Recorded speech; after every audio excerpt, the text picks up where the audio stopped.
Good morning भैया बहनों। पिछले वीडियो में हमने पार्ट 4 कठपुतली के प्रश्न नंबर 1, 2, 3 का अध्ययन किया था, उन्हें हमने पढ़ा था, लिखा था। आज हम 4th क्वेश्चन, इसका जो लास्ट क्वेश्चन है उसका अध्ययन करेंगे। पार्ट 4 कठपुतली। प्रश्न 4 है, पहली कठपुतली ने स्वयं कहा कि ये धागे क्यों है मेरे पीछे आगे, इन्हें तोड़ दो, मुझे मेरे पाँवों पर छोड़ दो। तो फिर वह चिंतित क्यों हुई कि ये कैसी इच्छा मेरे मन में जगी। नीचे दिए वाक्यों की सहायता से अपने विचार व्यक्त कीजिए।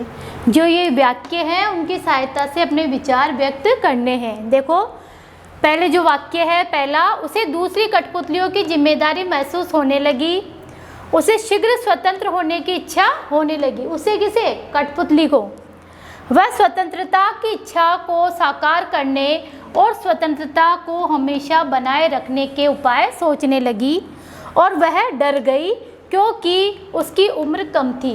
ये कौन? ये सारी बातें किसने? कठपुतलियों के मन में आई। तो ये जो वाक्य है, इसके क्या इन वाक्यों की सहायता से अपने विचार अपन को व्यक्त करने हैं।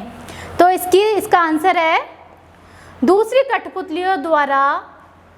देखो, इसमें है ना, उसे दूसरी कठपुतलियों की जिम्मेदारी महसूस होने लगी। उसे, इसका उत्तर है दूसरी कठपुतलियों द्वारा भी स्वतंत्र होने की इच्छा प्रकट किए जाने पर पहली कठपुतली सोच में पड़ गई कि शायद वह सोचने लगी कि क्या वह दूसरी कठपुतलियों की जिम्मेदारी उठा पाएगी।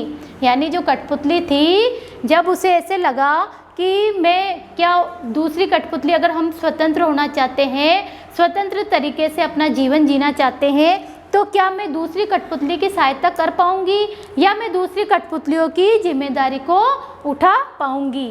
जब पहली कठपुतली पर सबकी स्वतंत्रता की जिम्मेदारी आती है तो वह इतनी बड़ी और बिल्कुल नई, यानी इतनी बड़ी जिम्मेदारी लेने पर और नई जिम्मेदारी उठाने से डर जाती है।